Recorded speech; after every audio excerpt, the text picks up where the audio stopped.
Hello mga kalabs! Kumusta po kayo? Masarap na ang palaya po pala yung niluto ni Mama kaninang umaga. At para mas lalo nga po yung sumarap ay ginisa niya nga po ito sa maraming kamatis. Tapos tinimplahan na nga din po ito ni Mama ng pampalasa. At nung half cook na nga po yan ay nilagay na nga din po niya yung itlog. Tapos syempre hinalo-halo para nga po kumalat yung itlog sa ampalaya. At ganun-ganun nga lang ay nakaluto na nga din po si Mama. Syempre, naglagay na nga din po siya sa bowl para nga po makakain na rin po si Papa. May pasok po kasi si Papa kaninang umaga at hindi nga po siya pwedeng umalis hanggang wala pa nga pong laman yung tiyan niya. Para nga po magkaroon po siya ng lakas sa trabaho mga kalabs. Pagkagising ko nga po ay mga tanghali na nga din po yan at sabay na nga din po kami nila Mama at Kuya sa pagkain. At natuwa nga po ako pagkakita ko po sa ulam namin. Mabuti na lang at naisipan nga po ni Mama na magluto po ng ganito. Matagal-tagal na rin po kasi yung last po namin nakain sa ginisang ampalaya. Kaya syempre, pagkakuha ko nga po ay dinamihan ko na nga din po yung gulay sa plato ko. Mabuti na nga lang po at marami nga po yung nailuto ni Mama. At hindi na nga din po kami mabibitin nito. Isa nga din po kasi itong ginisang ampalaya sa paborito po namin. At sakto nga po mga kalabs, pagkatapos nga po namin kumain ay dumating na nga din po itong in-order po namin sa online. Mga gamit po pala namin ito sa school. Eto po palang unang binuksan ko ay medyas. Eto nga at sinukat ko pa nga po kung gaano po kahaba sa akin.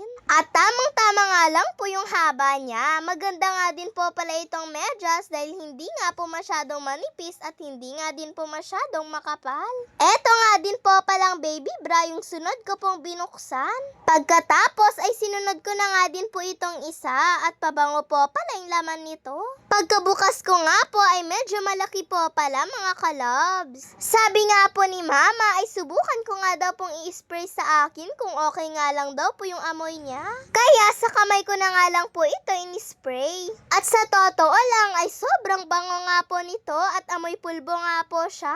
Tama nga lang po yung sinabi ng pinagbilhan ni Mama dito na amoy pulbo nga po siya. At magagamit ko nga din po ito sa school day namin. Eto po palang sunod ko pong binuksan ay mga notebook naman po. Nakatahi na po pala dati eto pong notebook na binili ni Mama para nga po hindi na nga din po kami magtahi. 20 pieces po pala ito at tag-10 nga po namin ito ni Kuya. At eto na nga po pala mga kalabs yung panghuli. Eto po pala ay mga bag.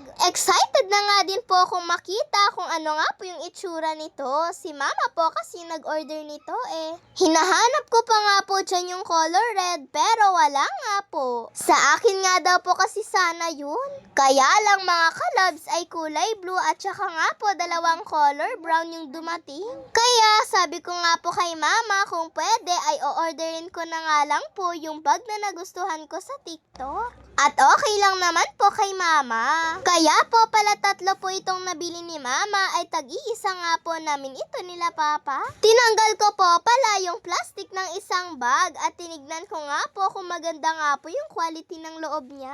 At opo mga kalabs, maganda nga din po siya.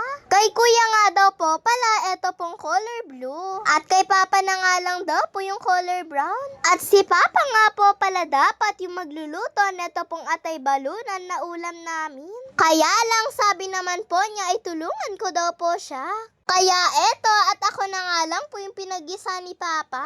At ituturo niya na nga lang daw po sa akin yung mga sunod-sunod na gagawin. Matagal na rin po kasi akong hindi nagluluto ng ganito at nakalimutan ko na nga din po. Pinauna nga po munang pinag-gisa sa akin ni Papa. Eto nga pong patatas. Ihalo-halo ko nga lang daw po yan hanggang daw po sa lumambot ito. At habang naghahalo nga po ako dyan ay nilagay na nga din po ni Papa yung atay balunan. Walang tigil nga lang daw po muna sa paghahalo. Pagkatapos ay nilagyan na nga din po yan ni Papa ng paminta. Sunod naman ay eto nga pong 2 sukat ng toyo. Sa sandok ko na nga lang po yan sinukat. At nung luto na nga din po itong niluluto namin ay pinanglas na nga lang po naming nilagyan ng suka. Tapos ay konting halo nga lang po yung ginawa ko dyan. Pagkatapos nga po yan ay naghain na nga din po kami para po makakain na rin. Masarap po pala itong luto namin mga kalabs dahil kasama ko nga po si Papa na nagluto nito. Sana nga ay makuha ko nga po itong timpla ni Papa sa pagluluto ng adobo niya. Tinanong pa nga po sa akin ni Papa kung ano nga daw pong lasa. Nag-okay naman po ako dahil masarap nga po. At naparami nga din po pala kami ni Kuya ng kain dito. Sa totoo nga lang po ay nabitin pa nga po kami. O siya, tara mga kalabs, kain na po tayo. Yun lang po mga kalabs. God bless po sa inyong lahat. Bye-bye po.